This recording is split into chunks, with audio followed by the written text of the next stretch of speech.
Well, hello, everyone. My name is Tracy Young, OG Tutor Extraordinaire, founder of theliteracykeys.com, and most importantly, mom of a dyslexic daughter. Welcome to my podcast, where you'll discover ways to unlock your child's reading potential. I'll share tips, strategies, and war stories that have happened along the way, because everyone deserves to be able to read. So let's get started. Today, we're going to dive into a concept that is simple and yet incredibly powerful for our struggling readers. We're talking about the learning curve and how understanding this concept can be a game changer for both you and your child, especially when things get tough. And trust me, they will. As tutors and parents, we see our kids trying so hard sometimes. But sometimes, despite their best efforts, they hit a wall. It's that proverbial brick wall. Learning just seems to come to a standstill. So when this happens, it can be disheartening for them and for us. And that's why, as a tutor, I actually have a picture of the learning curve right at the start of every session. Why? I want to remind my students that what they're doing isn't always easy.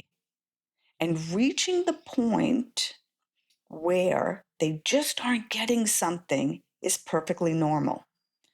I don't want them to simply take my word on it. There's research for that. Let me stop the train of thought and back up for a moment. Now, if you're not familiar with the learning curve, it's essentially a graph that illustrates how learning progresses over time. Don't worry if you can't visualize it if you've never seen it before. I've attached a link in the show notes. Think about learning this way. When you first start learning something new, whether it's riding a bike, a new sport, or in our case, reading, there's an initial burst of rapid progress. Think about learning this way. When you first start learning something new, whether it's riding a bike or a new sport, or in our case, reading, there is this initial burst of rapid progress. This is shown in the graph with a steep slope upwards. We've all felt this, right? So in the beginning, we absorb information like we're sponges, and we feel almost invincible. We are the smartest thing under the sun, if I do say so myself. But then, as we continue our learning, something happens. That rapid pace that left us euphoric and wanting to learn more starts to slow down. Learning becomes harder, slower. We don't seem to be learning as quickly as before. This, in fact, is the next phase on the graph in which the line levels off and in some cases can even dip. This feels like you're taking one step forward and two steps back. At this point, learning is incredibly frustrating. Trust me, we've all been there. But what's important to know is that this is a normal part of learning. And unfortunately, many of our dyslexic kids and struggling readers, and dare I say some of their parents, aren't aware of this frustration, this feeling that you can't do anything right. They're not aware that this feeling is actually part of the process. And that's where the learning curve becomes crucial. As parents, we have two incredibly important roles to play during this phase. We need to be cheerleaders and what I call firefighters for our kids. Let me explain what I mean.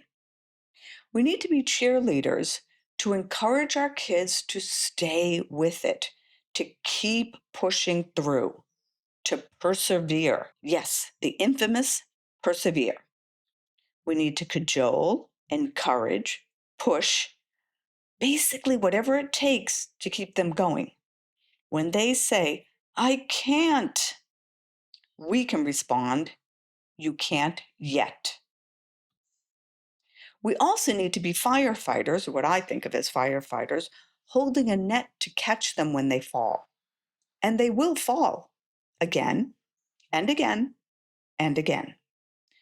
Our job when that happens is to pick them up, dust them off. I like to give them a hug.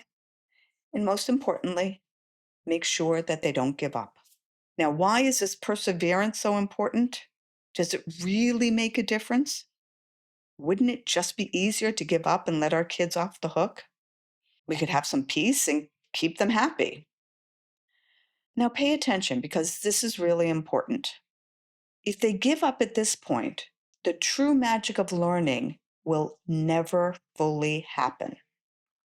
Of course, we need to acknowledge how challenging it is for our kids, but we also need to share our unwavering belief that they will eventually get it.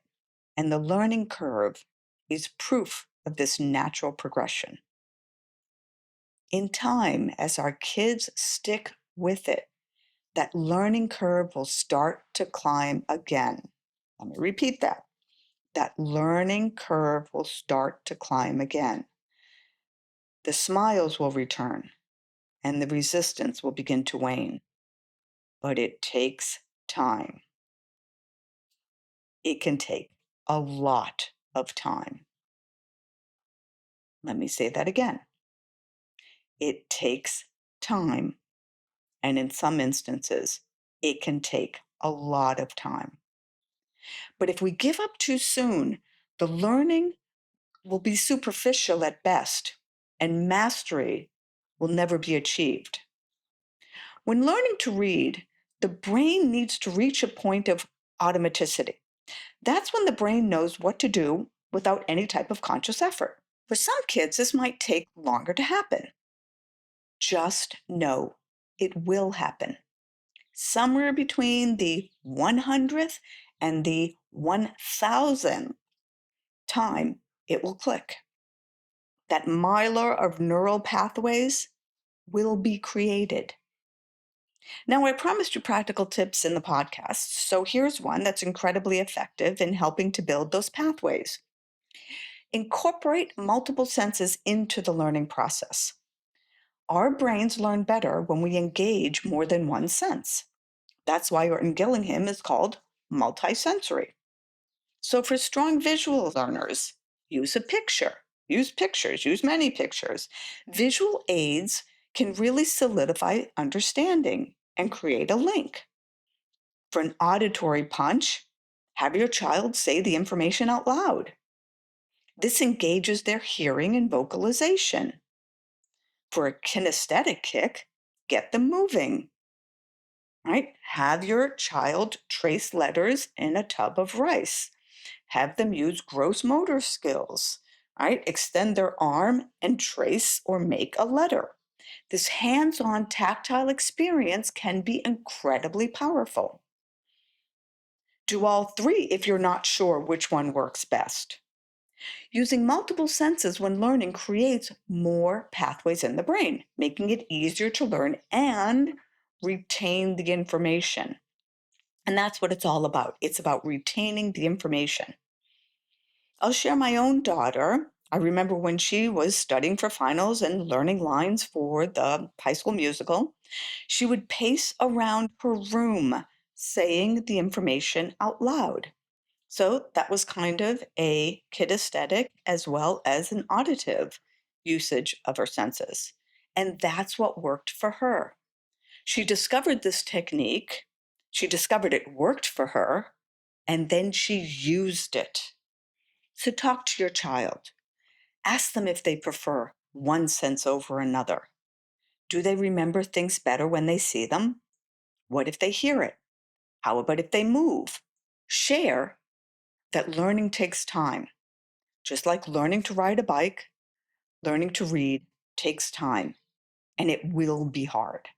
Help them find their own pacing around the room strategy. So to summarize, the learning curve isn't just a graph. It's about instilling a mindset of perseverance and resilience in our children. It's about knowing that even when it feels like they're not making any progress, they really are. And with your support, they will get there. It'll take time. Don't give up. Persevere. Well, that's a wrap. Thank you for listening to the Literacy Keys podcast. Follow us on social media, and most importantly, tell a friend. See you next week.